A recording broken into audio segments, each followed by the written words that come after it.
This is Marco Reus. This is Shinji Kagawa. This is Nuri Shahin. Hello, this is Jadon Sancho. And you're listening to the Yellow Wall podcast.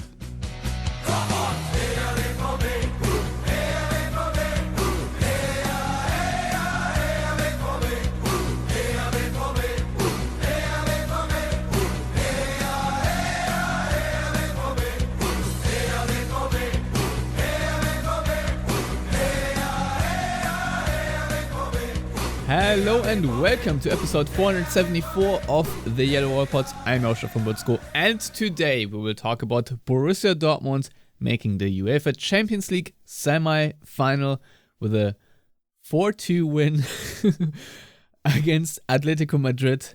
And of course we will talk a little bit about the Bundesliga as well. For all that and more, joins me Matthias Zug. Hello Matthias, how are you doing after yesterday's magical night? I'm okay. No, I'm ecstatic. I actually watched the extended highlights on YouTube or whatever just before we recorded, and I got goosebumps again, even though I knew exactly what was going to happen. You know, those are the kind of matches where, you know, even though you know exactly what's going to happen, you've watched it, and then you watch the highlights and you get excited again. That's when you know it was a good night. Yeah, it's the sort of night where you just can't get enough of anything. You want to read every interview, every article, watch every video, and have the highlights on repeat, basically. And I think I've watched the extended highlights, I've watched the net radio highlights and all kinds of stuff, and I've seen every goal a million times by now. But man, honestly, this was probably to me, it was the game of the season so far. And obviously, maybe Dortmund can top this somehow. But Champions League quarterfinal, the atmosphere in the Westfalenstadion was probably as good as it gets. I don't know if it can get any better. I mean, I wasn't there personally, but from the TV, it just seemed that everyone was up for it throughout the entire 90 minutes. And especially after Atletico equalized, the immediate reaction from the fans lifting up the team, I mean, just absolutely amazing. And I'm still a little bit high, I'm not gonna lie. I feel like that was just an infusion of goodness that was so desperately needed, especially after the Mainz game last season, where so much feel like broke. I feel like this game, It healed our souls to a certain extent. And I mean, I can just read what Mats Hummels said on his Instagram stories. Like, I'll tell you what, when you play as a player in a game like this, if you're on the pitch in a stadium like this, then you know you've basically reached your maximum in football. There's just the atmosphere on the stands, the energy in the stadium. This is something you can only experience here, and you will never forget it. Never. Loosely translated. But Matthias, I think before we really talk about the game, just to reminisce about how magical it really was last night.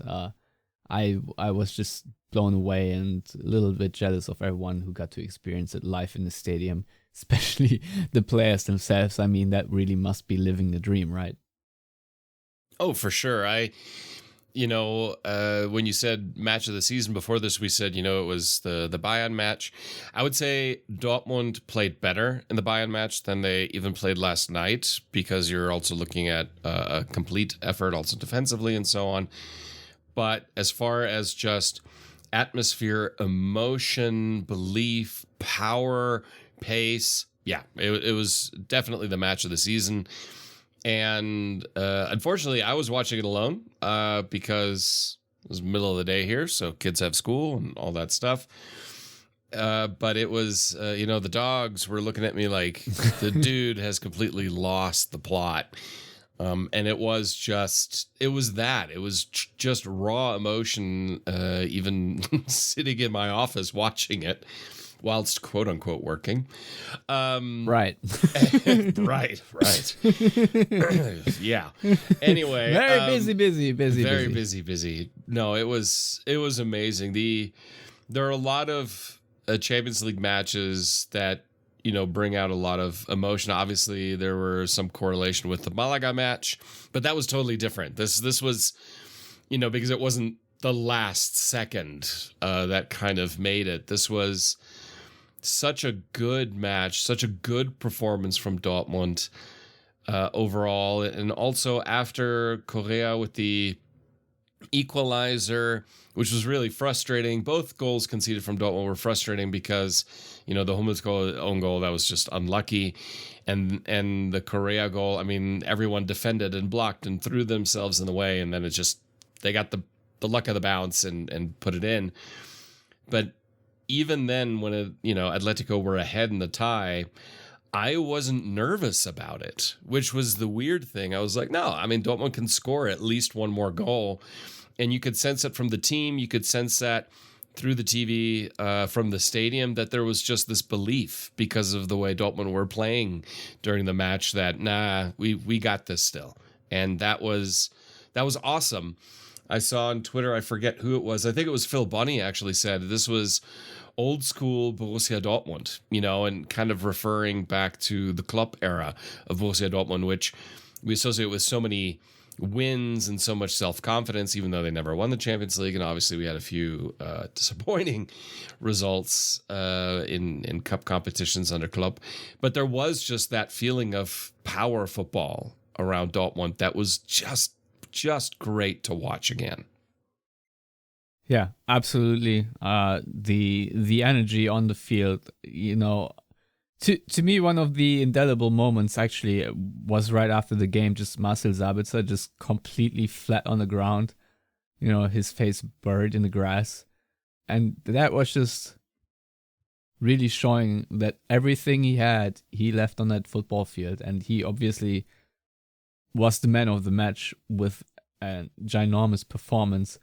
But that to me really showed how I don't know if it was Füllkrug or Brandt who said it, that you could see that nobody on the field, at least in black and yellow, saved a single yard during this game, that they all just ran and pretty much gave everything they had. And yeah, I feel like it's the dynamic of the stadium and the occasion that really brings this kind of performance out. Obviously, it wasn't all perfect. There were a few mishaps here and there, let's say, but nevertheless, I'll be honest, I was a little bit nervous after the equalizer because I wasn't quite sure if Dortmund maybe spent too much energy in the Gladbach game after Adeyemi sending off and then having to play 35 minutes, being down to 10 men, and it was a pretty warm day then, so I think that really did take a toll.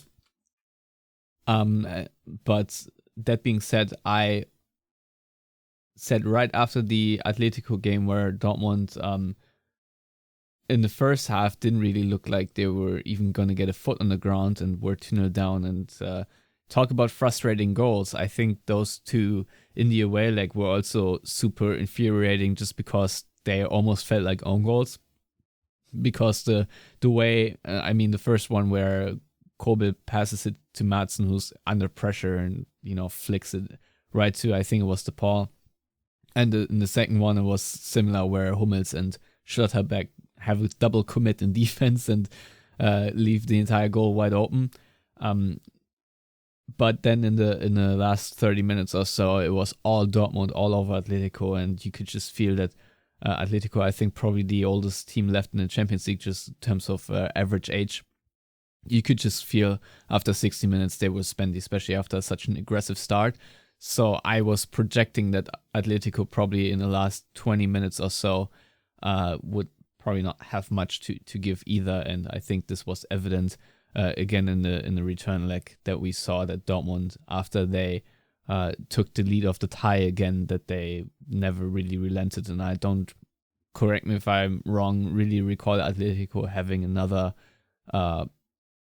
chance, let alone a real moment of really putting Dortmund under pressure, where Dortmund were really, just buried in their own box and hoping that they can defend whatever Atletico throw at them. I feel like at this point the game seemed decided.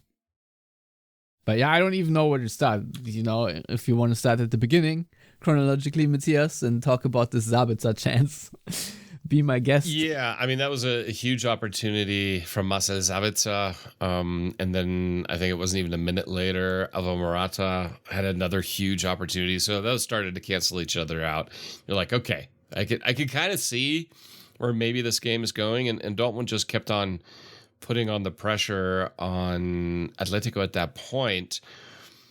And we talked about it while we were, before we started recording, that the XG actually is in favor of Atleti, 1.9 versus 1.5. And that's just because of the amount of shots and goal scoring opportunities versus goals scored.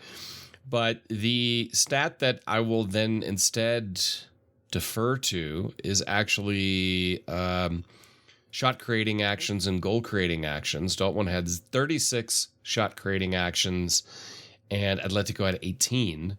Goal creating actions, Dortmund had 7 and Atletico Madrid had 1. So, for me, that kind of shows a little bit more than the XG. There was just Dortmund were pressuring Atletico throughout the match from moment one. They obviously knew they needed a goal or two to be in this tie and to advance. So they knew they couldn't sit back and cede possession to Atletico.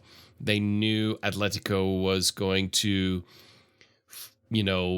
try to play the Simeone ball of defending, which in theory, they're very, very good at, even though this season away from home, they are not, which is something that I've brought up in previous episodes, that Atleti away from home are a middle-of-the-road La Liga side, and they proved it. And that's why I think the home tie being the second leg was so critical for Borussia Dortmund.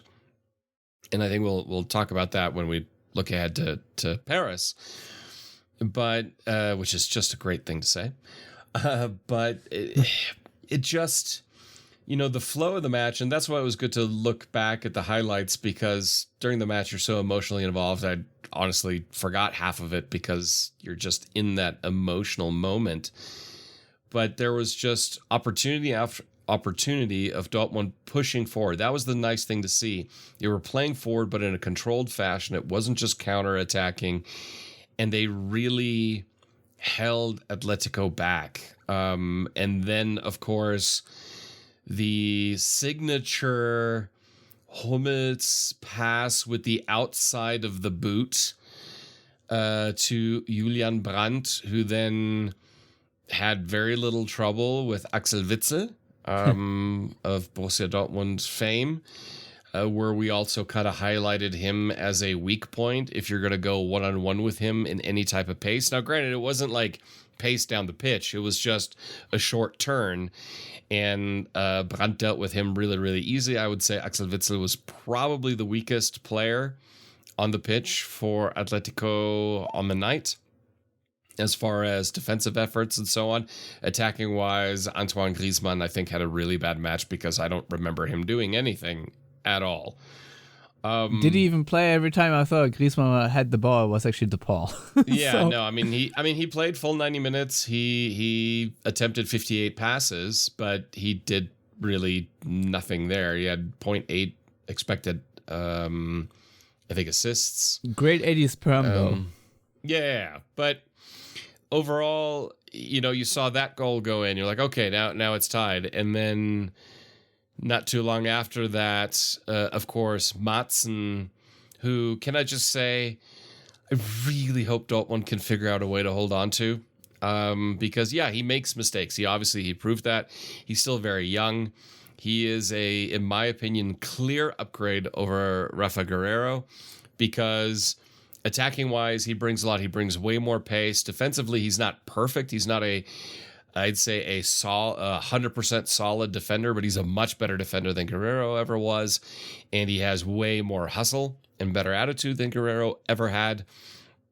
And he's been an absolute difference maker for Borussia Dortmund the second half of the season. I mean, I don't think you can underestimate or understate how important of an addition he has been and the difference he's made in this side. And he showed it, and not just by the confidence of take-ons and pace, but in that moment. I mean, there was no hesitation. He powered it. Oblak, beaten twice on the goalkeeper side in the sense of near post. He didn't look great for the fact that I consider him one of the best keepers in the world. He did not look it in the evening, but that's okay because there was also just a lot of... because it was against us. Well, no, and it was a lot of... Well, we've had... let's call it subpar Bundesliga keepers act like they're the greatest keeper ever against Borussia Dortmund. And this was nice to see it a little bit different. Not that he had a bad match, but those were, there were some goals where he probably should have done better. But they were also struck with such power and pace that, it just basically went through him in a sense. So that first half really went Dortmund's way. And in the second half, okay, Atletico came back and put in some a great spell there, but then Dortmund just kind of shook it off. And that for me was really one of the great things to see. Yeah, I'm sorry, I have to go back though. First of all, the first goal, speaking about putting Atletico under pressure, the the area from where Mats Hummels played that pass, I think you can say that if he wasn't in the final third, he was very close to it, right? So that was already good to see, that Dortmund pushed up so high. And what I really hate is when your attackers are close to the box, but your defenders are like somewhere at the halfway line. I absolutely hate this because compactness is so important, and the Dortmund managed to have this cohesion and not let the spaces to be too large. It's actually really helpful, except for this one moment where the counterattack resulted in Morata running toward the yellow wall for, 50, 60 meter dash or so. But the good Something news, like that, yeah. But the good news is after such a long sprint and then having the towering yellow wall against you, it is understandable that you miss I don't know if you call it 100% chance, but a chance like this. Because simply, I'm sure it is imposing and you have way too long to think and you're probably a little bit exhausted of all the energy you just exuded beforehand. But I mean, first of all, the outside of the boot pass from Hummels is always such a beautiful painting, like a swoosh almost. And the way Julian Brandt took it down, Axel Witsel had hardly any chance to defend that. And I think Witsel actually did the right thing of forcing Brandt to the outside by delaying his run a little bit. But Brandt just hit it so well that I think Oblak could, obviously could have done better, but it was such a powerful shot, as you said, that I think that it sort of slipped underneath his hand is not that surprising. And amazing goal, amazing angles. Also, I like to see that Brandt just took the shot and not tried to pass it into the middle, cut it back, whatever, but just fired on goal. And I like that they basically made school for the second goal, because as you said, Martin also a really well taken shot. I think there was a Emre Can chance in between somewhere. But what I really like about this goal is the celebration from Marcel Sabitzer, who obviously receives the ball from Sancho, making a little run around Witsel, talking about picking on him because Dortmund overloading the left side. I think at the time of Sancho passing that ball, you had Brandt, you had Sabitzer running to the left side of the box, you had Martin in there, so you basically had four players all around the left side to overload that part of the field, and of course pick on Witsel, because I think that was sort of the game plan. And if you had asked me, I probably would have drawn up similarly. But the pass to Sabitzer, if you will, the entry pass from Sancho was amazing. Then, of course, the layoff to Martin. And as you said, just the sheer pace he has, he just blasted by everyone. I think it was Koke and Witzel who just tried to even like grab him, but just no chance. And yeah, he obviously hit it perfectly into the far corner. I don't think you can really say Oblak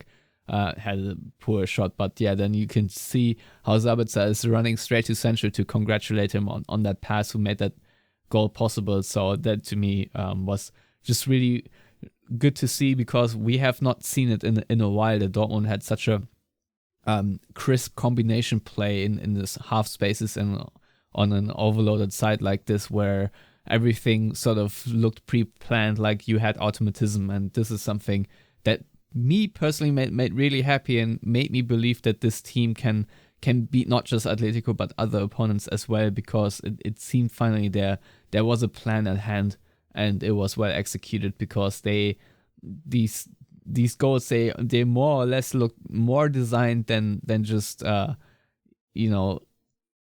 popping into the brains of these players, because the runs, especially the Sabitzer run, it all felt a little bit planned to me. I don't know how you see it, but that to me is what makes me the happiest about these two first goals, that Dortmund created them from open play. It wasn't some set piece goal or like Atletico's goals where you just pounce on the opponent's mistakes really, but Dortmund actually broke down Atletico, and to me that is where the adjective deserved victory comes to me, that over the two legs I think Dortmund are the deserved winner, because they did that much better than Atletico. Atletico obviously did break Dortmund down too in their own way and fashion, but this to me just was a masterclass on how to create goals in the Champions League without taking too many risks, I want to say. So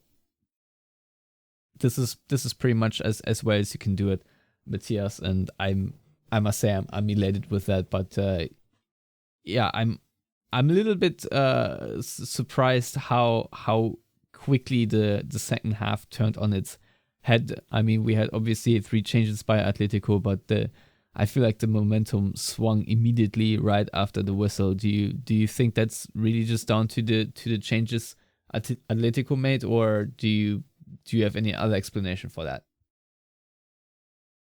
No, I will put it down to the changes, specifically Angel Correa.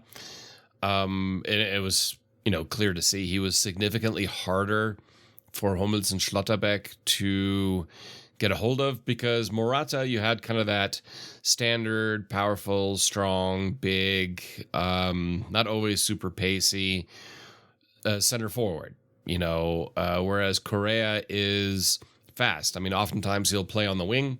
Was linked with Dortmund at some point, by the way. Yes. Yeah. And he's just, he's, I'm not going to say more crafty than Morata, because Morata scored more goals this season for Atletico, but he is harder to control because he's faster, and his off the ball movement is just better. I mean, when you look at the big opportunity that Correa had that he missed, he just basically slid in between Hummels and Schlotterbeck and then used his pace. And that was that.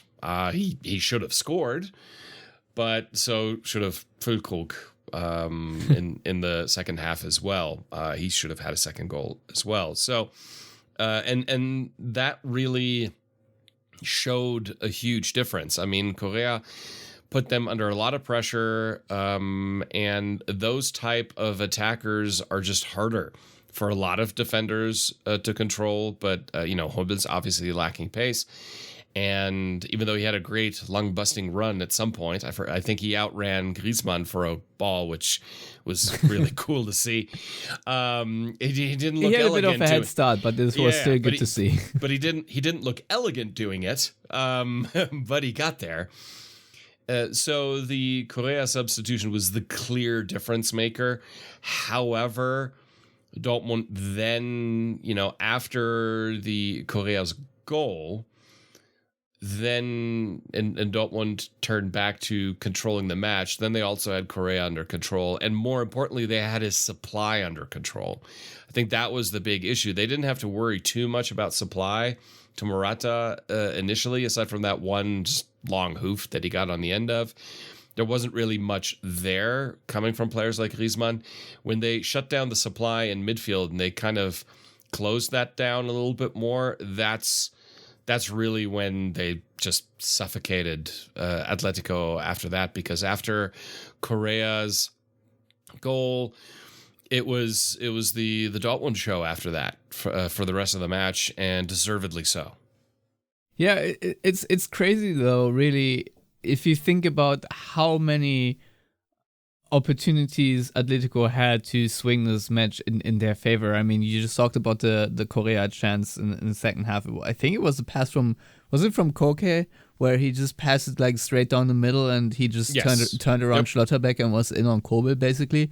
Dortmund had a few defensive mistakes. We also didn't talk about the pass from Hummels directly to Griezmann in the first half, which, was the first blunder next to the own goal, which obviously is a bit more unlucky if you think about it. But still, that really reminded me of how Dortmund invited Atletico in the first game, and Dortmund did not manage to completely avoid these errors, let's say. It's just that Atletico this time wasn't able to punish it. So this is why I like the word magical night, because this bit of magic dust was also needed for Correa and Morata and whatnot to miss all these chances. But eventually, I think for the second goal, a big difference is also that Terzic immediately reacted by taking Adeyemi off, because I think it was him who lost the ball on the almost on the sideline, just being a bit careless in possession, that led to the possession where Atletico scored from, and to then hook him instantly, I think was the right call. And obviously Jamie Bino Gittins is also a difference maker that you want to have on the field in such a game, regardless if he's fit and healthy, just because of his skill in trickery and just a different look that he offers to opponents. But yeah, to me that was well managed to just realize, okay, it's time for Adeyemi to leave the field. And in that regard, maybe a quick shout out to Jadon Sancho, who obviously didn't score or assist as far as I'm aware, but still had another very mature Champions League performance. Obviously, he lost the ball in a few take-ons, but that's his role. He's supposed to take on opponents. He's supposed to try 1v1s, but he didn't do it in zones where it really became a threat to Dortmund, and also he hustled back every time he needed to hustle back, I want to say, and really added to the very complete Dortmund performance overall, I want to say. So when we talk about Madsen, I also want to keep Sancho, to be honest. So hopefully the added money can maybe help. I think the semifinal, reaching it is a windfall around 20 million, and I'm not entirely sure. I haven't quite looked into it, but I think, and I don't know if I might be completely talking out of my ass here, but I think if Bayern don't make it past Arsenal, Dortmund will receive more money from the quote-unquote Germany Champions League pot. So I think Dortmund would benefit financially if Bayern don't make the semifinal. But that being said, Dortmund might benefit from Bayern making also the semifinal because of the German coefficient and receiving a fifth Champions League spot. But that's a discussion for later. Just wanted to shout out Sancho, but also that Terzic really did make a quick and crucial change that really did help Dortmund to have this confidence back immediately. And I mean, like I said, it was 2-2. Obviously, it's a big momentum swing, but I kind of like the reaction from the stadium and also sort of the approach from Dortmund, where you felt like, okay, but we're just back to status quo, but it doesn't feel like anything happened. And Atletico, I think, did something that Dortmund often do when they take the lead this season, is they got a little bit passive again.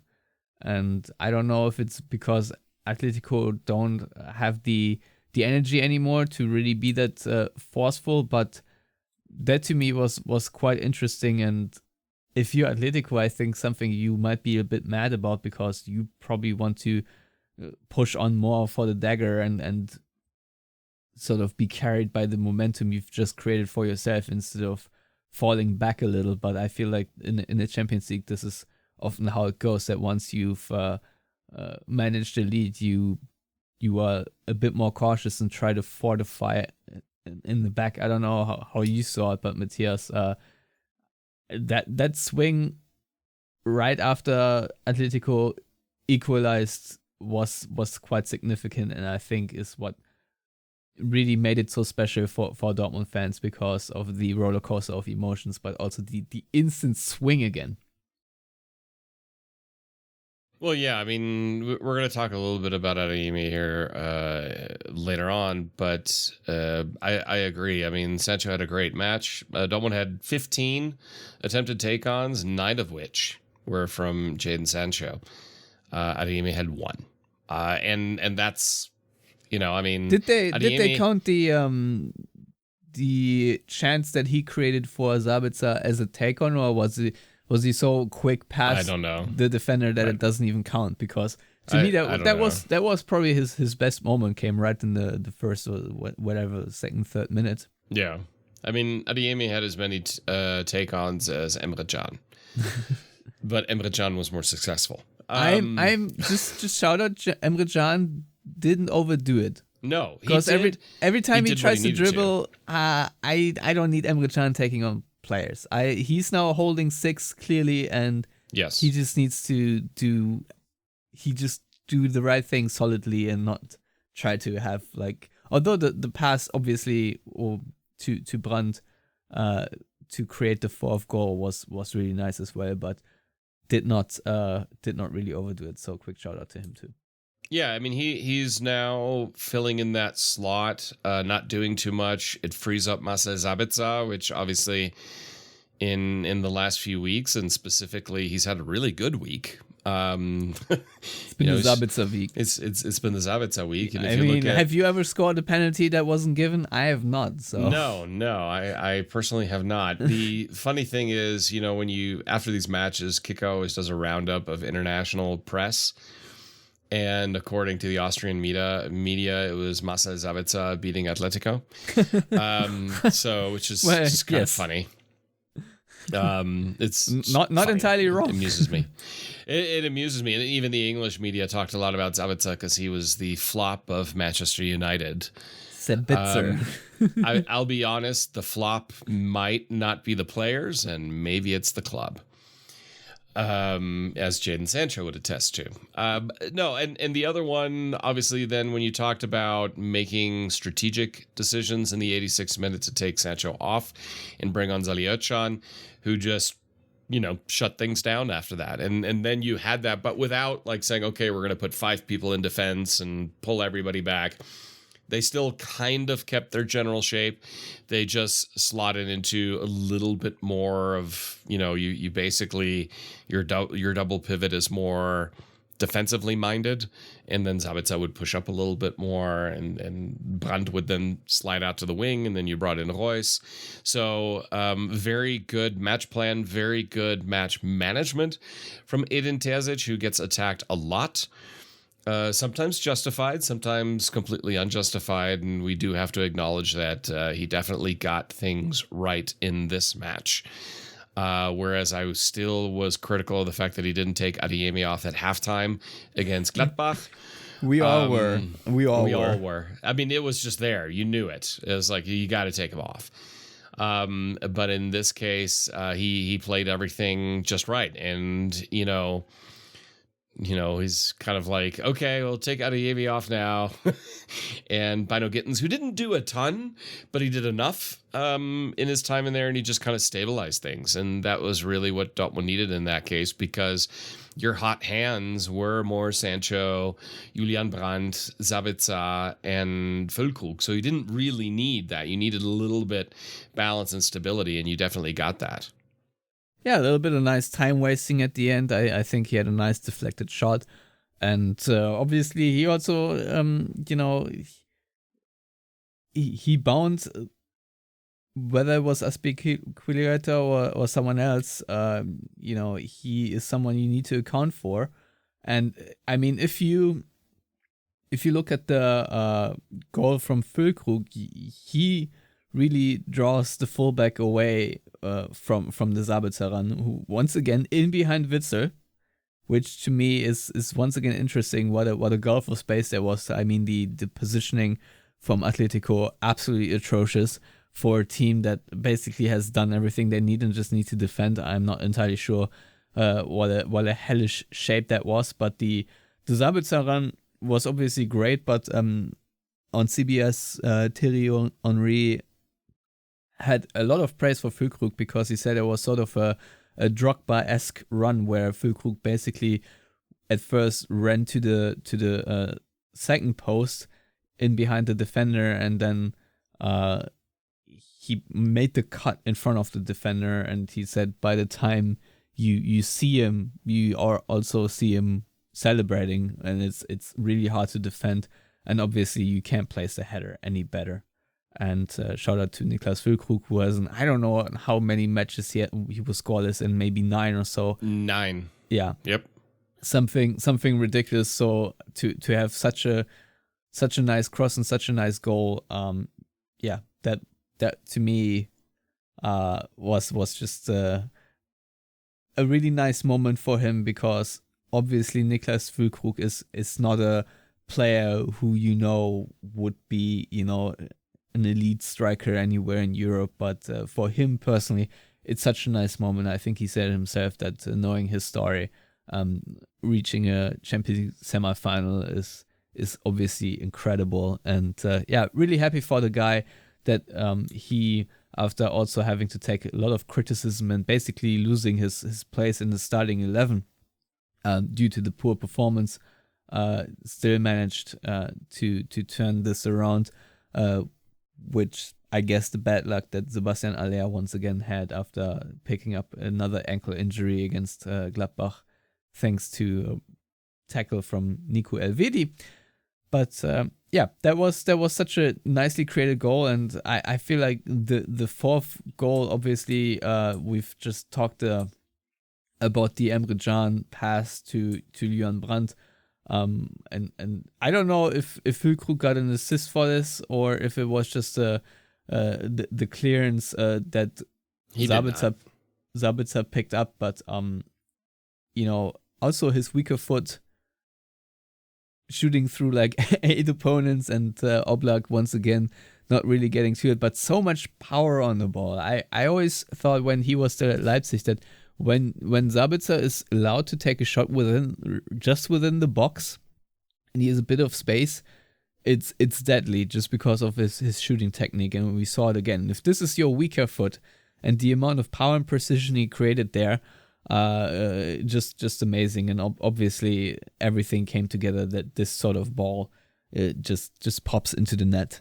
What a moment, honestly. But once again, shows how amazing the stadium and the energy is, and Atletico just seemed defeated right from that moment. And Matthias, I'm not entirely sure if Sabitzer wanted to celebrate on the advertising board, like stand on it, or if he just actually wanted to just run to the yellow wall afterward. But it was complete pandemonium. Yeah, it was pure emotion. I also wasn't entirely sure what he was going to do. I think then he kind of just got pushed over.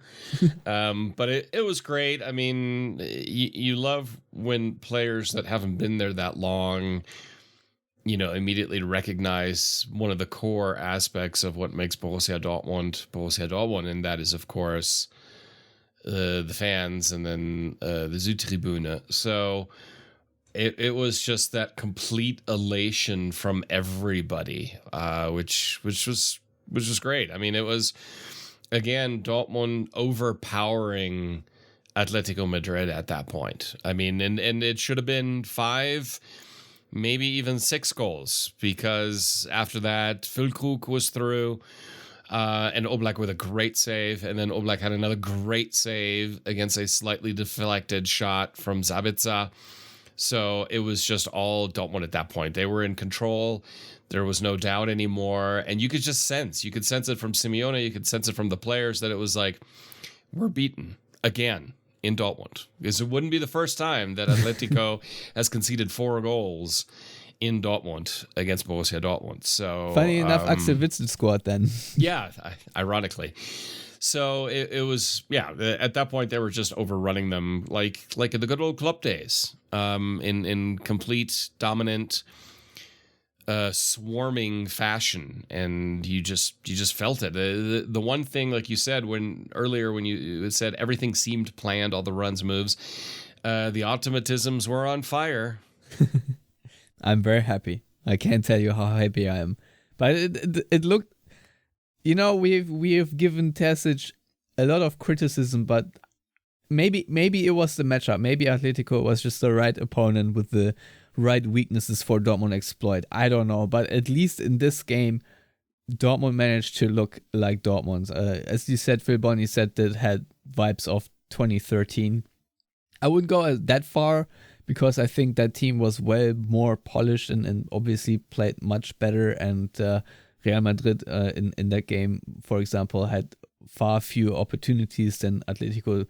I mean, obviously one Mats Hummels mistake that led to the Ronaldo goal, because Mats Hummels giveth, Mats Hummels taketh away. That's just how it goes.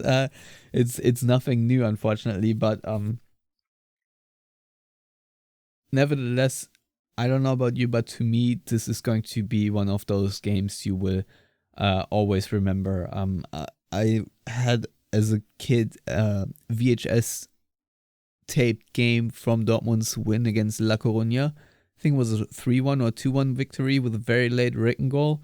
I don't know why I'm not entirely remembering it 100%, even though I've watched it back like a million times when I was a kid.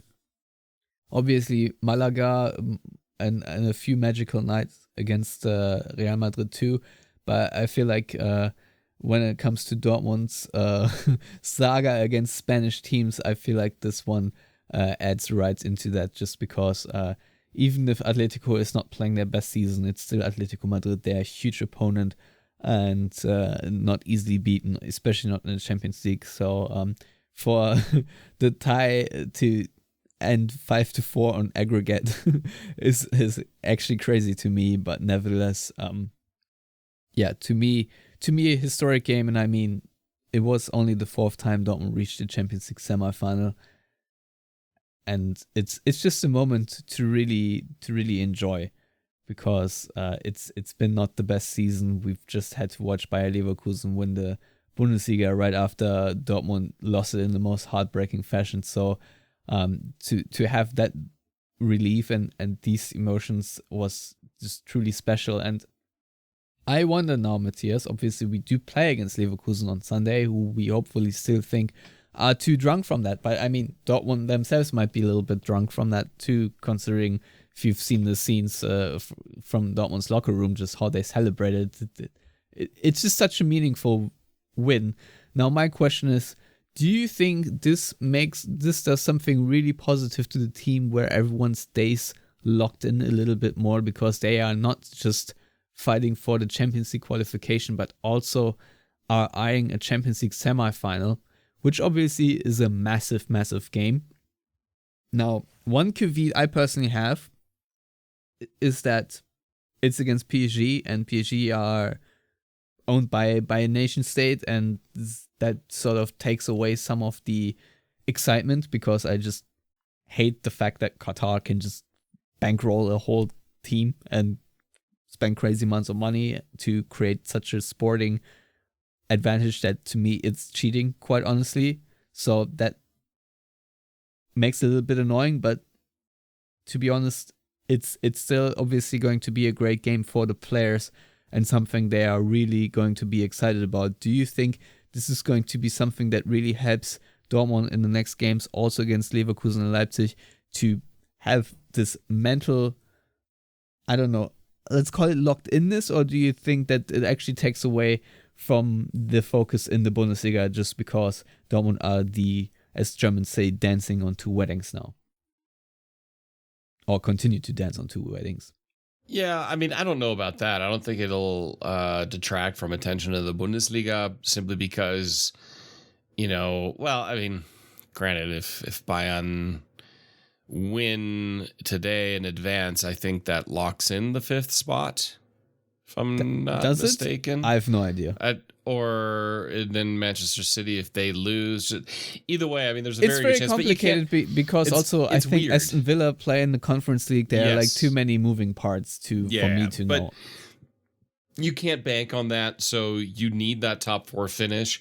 So I think the focus will be there. I mean, as far as hoping Leverkusen being drunk, they winning the Bundesliga title, thankfully, already on the previous weekend, means that maybe they're a little bit more relaxed, but I don't see Xabi Alonso allowing that, especially because they could achieve, just these little asterisks by going through an entire season in all competitions undefeated, which would be kind of insane, really, when you think about that. Now, granted, it's Europa League, it's not Champions League, but later stages Europa League versus later stages Champions League. It's a tough competition at that point. Winning the Europa League is huge. I don't care what anyone says, but the Frankfurt winning the Europa League was to me an iconic moment. Yes, absolutely, and it's especially once you get into the later stages. I like it a little bit more than the Champions League just because you have a more variety of teams. The fact that Borussia Dortmund funded cheating clubs in there. Yeah, I mean, and you have, I always say, we'll never see what we saw in the 80s and 90s in like a Champions League or pre-Champions League world where you had, teams like Osea pushing forward or Red Star Belgrade or Steaua Bucharest, winning such competitions and competing in such competitions. That's just not going to happen anymore. Whereas the Europa League in that sense is a little more interesting because you have more variety in there later on. Be that as it may, I think their focus is still going to be there. So it's going to be a very difficult match. I wouldn't be surprised if maybe they're a little off the gas pedal in this one. I think that'll also come down to how they play in their next leg in the Europa League. I think that'll be key. I mean, if they get knocked out, then who knows? I mean, honestly, who knows? At the end of the day, I think this benefits Dortmund more in terms of self-confidence, riding this high for the rest of the season. It is a streak team. We've seen that with Terzic. When things start rolling, it tends to start rolling well. Yes, they lost against Stuttgart recently, but as we discussed on this podcast, they shouldn't have, and they were the better side. So you could see that confidence going even against Gladbach, where they, thanks to Adeyemi, had to then buckle down and defend for like 40 minutes and maintain a lead. And they did. They really did. And they played well. They played solid. They played hard and they hustled. And you can see that continuing on. So I think just like Dortmund showed a different face against Stuttgart a couple of weeks ago versus the previous two meetings against Stuttgart, I think they're going to show a different face against Leverkusen versus the first meeting against Leverkusen. And which they drew, where Dortmund did not lose to Leverkusen. They drew. Yeah. They did not lose. They played really crappy and chicken shit. I do not expect that to be the case this time around, to be honest. No. And so I think it'll be a good match. And a very, very, very, very important match. Now, you can't take things for granted because Leipzig are going to play against Heidenheim. The surprise team, Heidenheim, in Heidenheim. So anything, as we know, anything can happen with Heidenheim, who, have done really well against the top half of the table in the Bundesliga. So that's an interesting one there, even though Leipzig have come on form in the last few weeks as well. So I think the pressure will be there for Dortmund to perform against Leverkusen, and the expectation will be there for them to perform. It's a home match, which, is great because the home fans will also still be riding the high of the Atletico match. So I think that'll carry on over, and I'm cautiously optimistic in this one. Yeah, obviously, if you look at the schedule now, it's Leverkusen, Leipzig, PSG, Augsburg who are on a high, then it's Paris and Mainz and Darmstadt, the last two games. And really, realistically, Dortmund have to, they just have to get a result against Leverkusen, because if you lose, I'm fairly certain it's going to be really hard to finish in the top 5, because I don't even know if Dortmund beat this Augsburg team. Maybe they also have struggles in mind just because of the PTSD they will suffer just from playing against Mainz, and then of course the final match of the day against Darmstadt. I think this is going to be a win, if I may say so. But if Dortmund get a draw against Leverkusen, they can still reclaim 4th place against Leipzig with a win. And is it confirmed that Dortmund play the first leg at home against PSG? Because that obviously would suck. I just looked earlier and it looks like it. And yeah, I saw that and went, okay. Because PSG may be a Qatar-funded club, but they do have a very passionate fan base. So it's not like playing against a Leipzig or a Hoffenheim where there's just nothing. Going to Paris and playing in there is not easy. Yeah, also, I feel like the whole momentum you can create. Now, granted, when Dortmund made the Champions League final last time around, the first leg was also in Dortmund, and they just completely ran over Real. But nevertheless, I feel like it's such a big advantage to have the second leg at home, especially now that the away goal rule is no longer in place. That it's just very annoying to me that PSG get to have the second leg. And I feel like since Dortmund won the group, they should be able to pick that. But obviously, PSG actually did win the head-to-head. So I have no idea how this got determined. Maybe there was just a coin flip or a draw or something. Who knows? I've certainly did not pay attention to anything yet. But yeah, that's if it's, as you said, if that's already set in stone, then I find that very annoying. But yeah. Honestly, now, Matthias, we're not going to preview that game in depth, but just gut feeling, do you think that Dortmund now have the chance to make the Champions League final, which once again will happen in Wembley, or do you think that Atletico was a good opponent to beat at the right time, but PSG might be a step too far? I personally don't know much about PSG because I don't really watch them, but obviously they have this Mbappé guy who is quite okay, I guess. So, I think Atletico was a good opponent, a good matchup, especially with playing at home in the second leg. And that's why when we talked about the difficulties in April, I said I feel relatively confident against Atletico Madrid. I think you said you were more confident about Dortmund making the semifinal than them making the top 4, right? Yes. And right now I still kind of stand by that. Now they could be proved differently this weekend in the sense of, if they beat Leverkusen, then I think Dortmund will finish in the top 4. I don't know. They might lose to Leipzig. That is true. That's true. But Dortmund, like you said, they don't have an easy, I don't want to say easy, but until the last match against Darmstadt, those are all difficult matches, especially because Mainz are still right back in a relegation fight, which I did not think they would be, to be perfectly honest. I thought they were DOA and gone. But they are not, and my dream of Wolfsburg being relegated is still alive, Stefan. Well, maybe we can catch up Mainz because they have something to play for this time. Maybe. Yeah. Oh gosh. Anyway, as far as Paris, my feeling is, so this is not the same Paris we've had in the last few seasons. It's not the Galacticos Paris, and it'll, I think, be completely gone once Mbappé leaves. Kylian Mbappé is, of course, the difference maker, the key player in there, and the only one that I'll be honest that I'm really concerned with always with Dortmund. Dortmund played much better in the second half, second leg, or not even second half, the second match in the group stages against Paris, but it did need the most incredible Niklas Süle clearance to make sure of that or tackle against Mbappe, it's going to be very, very difficult. Do I feel confident that Dortmund could win?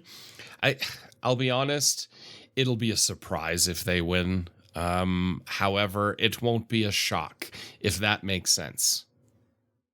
Yeah, it does.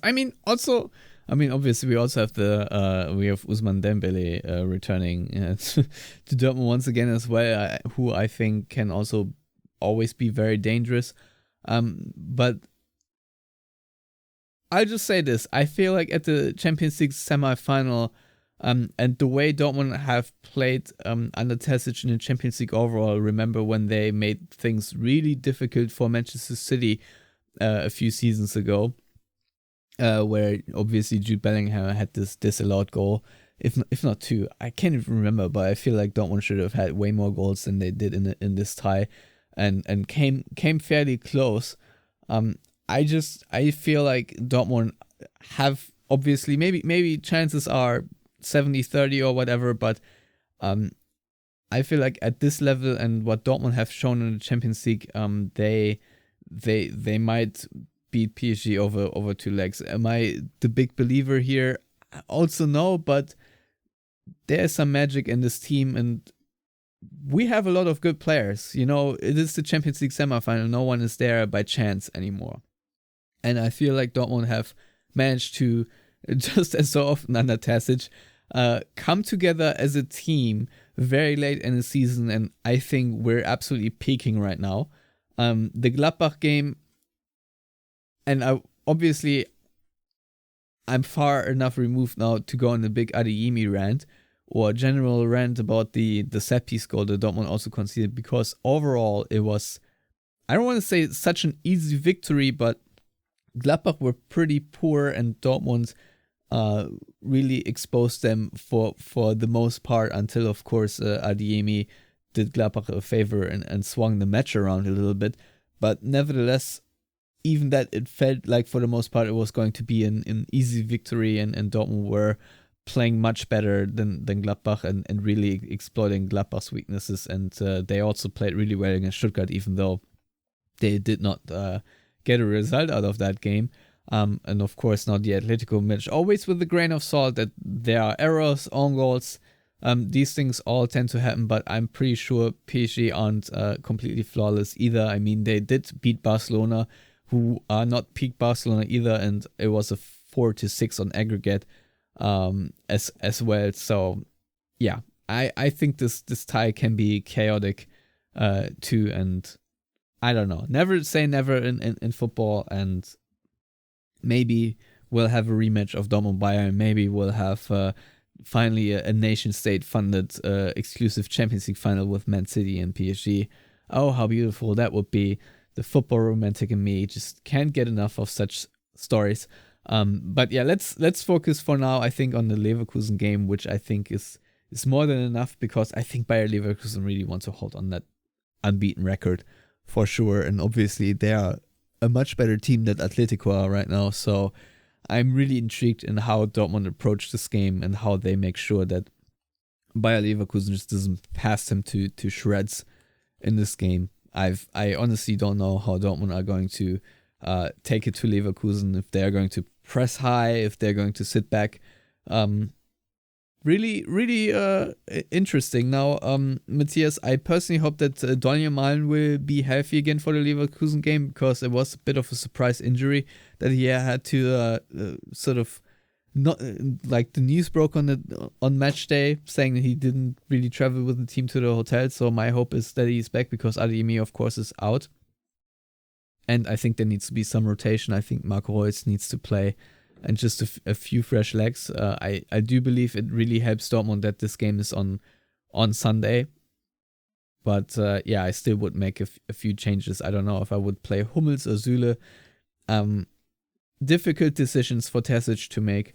But I really do hope that Malen is going to return. And yeah, if it would be possible that Sebastian Aller is healthy again for the Champions League games against PSG, that would be awesome. But yeah, it did not sound very optimistic because he apparently re-injured his ankle, and I think he left the Gladbach game on crutches.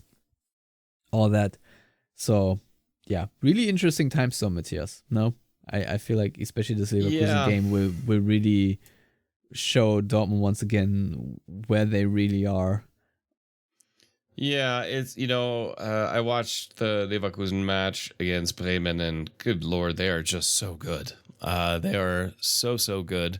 I mean, Bremen are not. Bremen have completely fallen apart here in the second half of the season.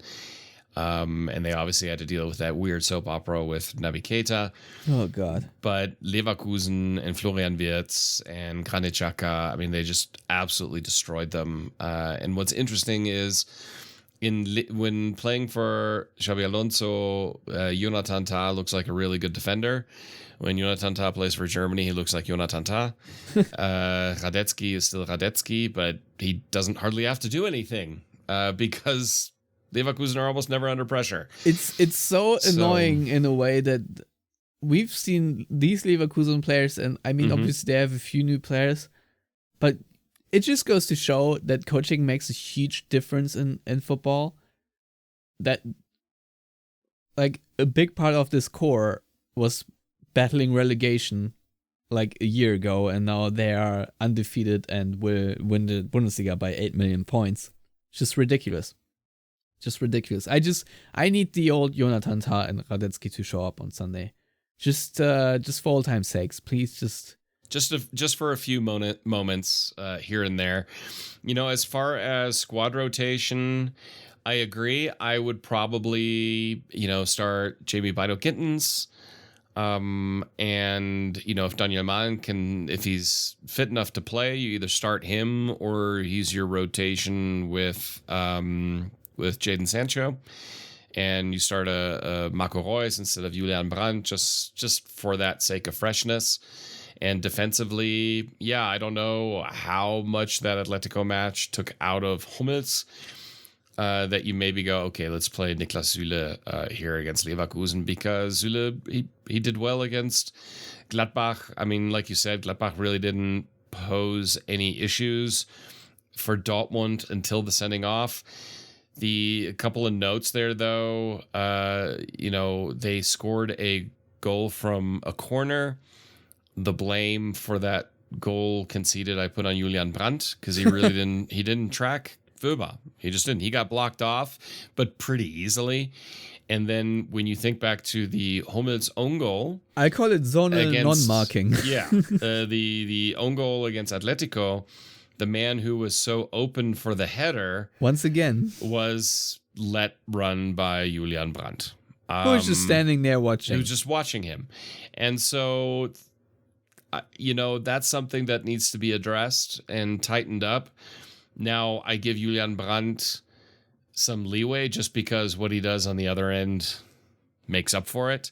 But at the same time, those were back-to-back matches where he did not mark, I'm not even going to say convincingly, he just didn't mark his man, and his man led to the goal, either directly or indirectly off Hummels' heel.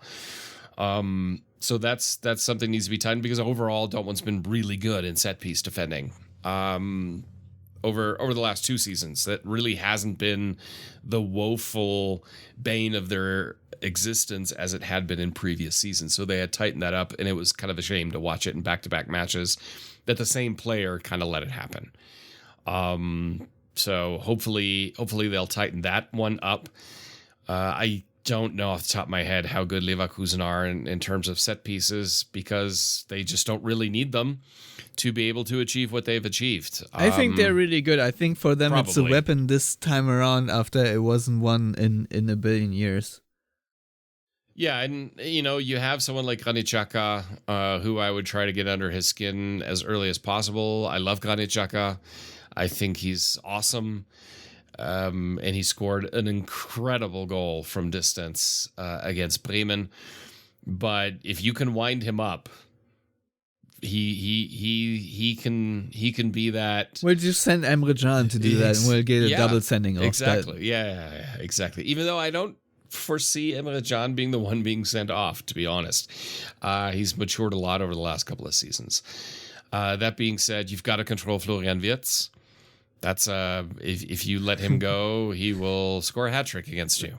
Thank you, Matthias. Good insight here. Yeah, well, I mean, what are you going to say? You've got to shut down. It's just funny. Yeah, you've got to shut down all of Florian Wirtz. Yes. Yeah, Florian Wirtz, Victor Boniface. I mean, shut down the pace and delivery from the wings, and that kind of fluid buildup. But really, yeah, you just have to play really, really, really, really well for the full 90 minutes.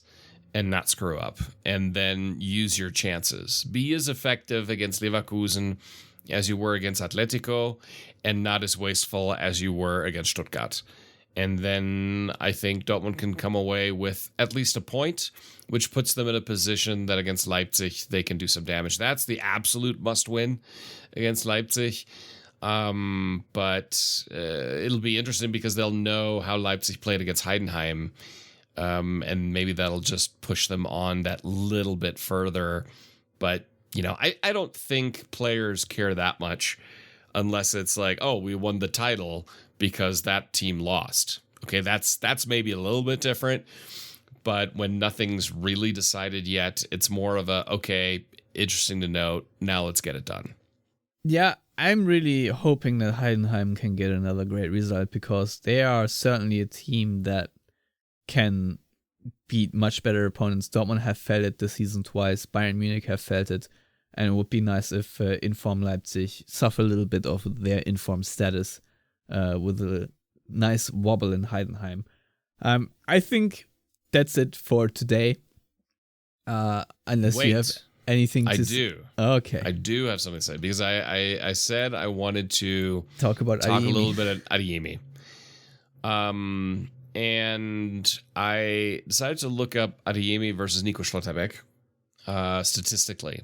Both in the club, same 2 seasons.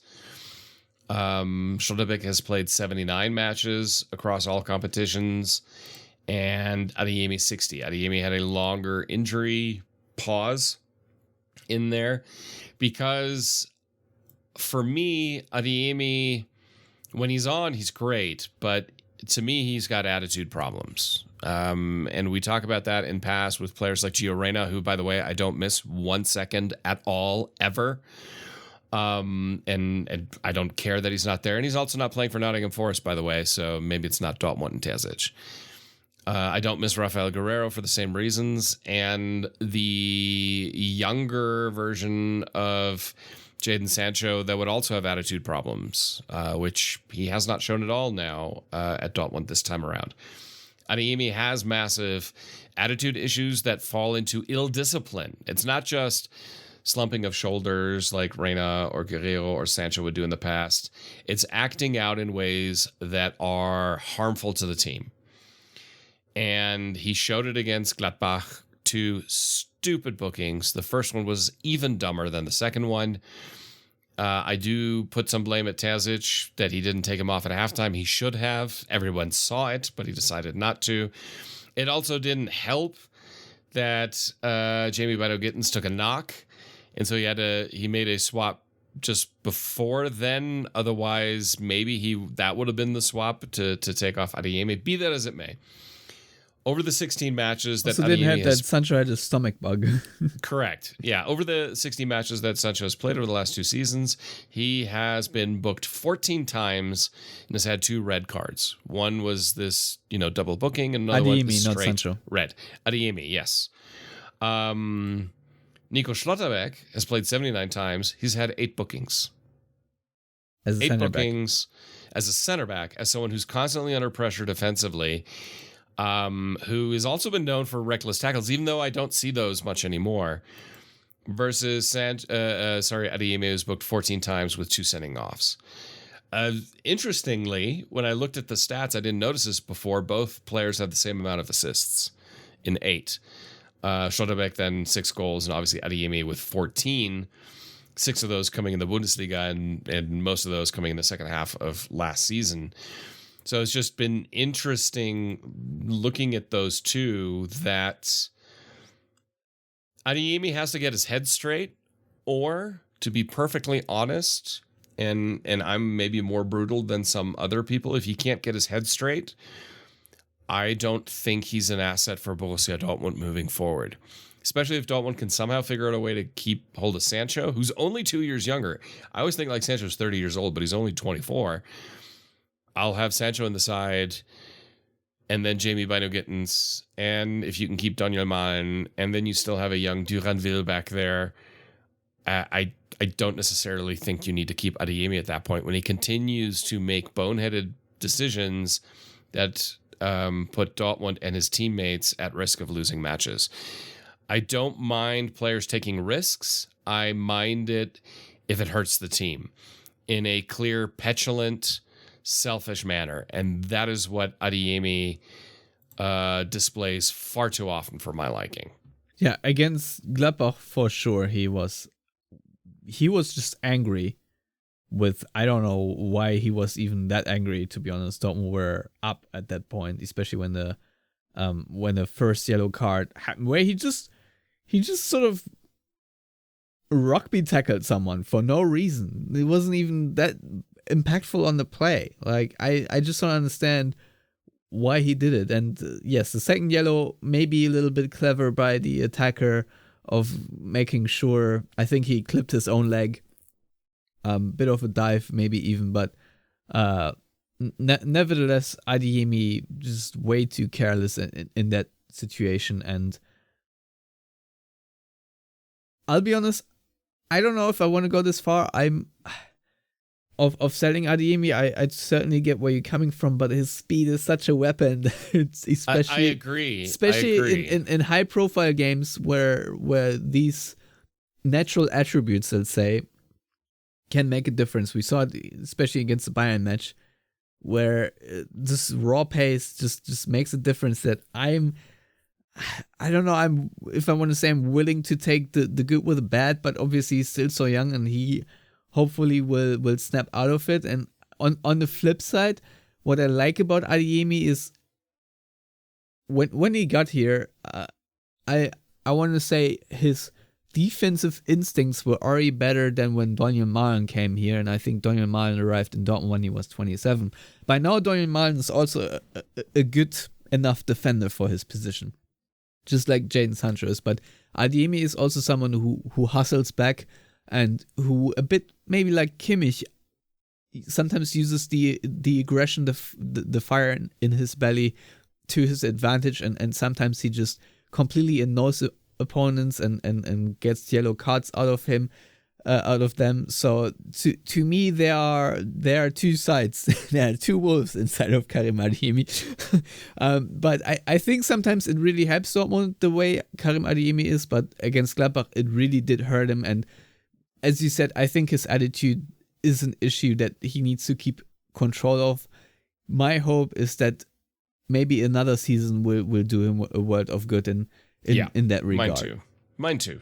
I mean, he's still young, and hopefully he can get his head straight. If not, then I'll be the first to say bye. I mean, that's... The good news is that I think Dortmund can sell Adeyemi for surplus. Yes. Yeah, regardless, just because of the pace he has, and Correct. There's so much upside there. Yeah, they can make money on that. Yes. But nevertheless, it would be nice to have key players established in Dortmund for a while. But yeah, we'll see how it pans out. But yeah, I was really annoyed with him against Gladbach, because now he's also missing against Leverkusen, where his pace, I'm sure, would have helped as well. So overall, the disservice making you play for 35 to 40 minutes if you add the very long extra time before the tie against Atletico.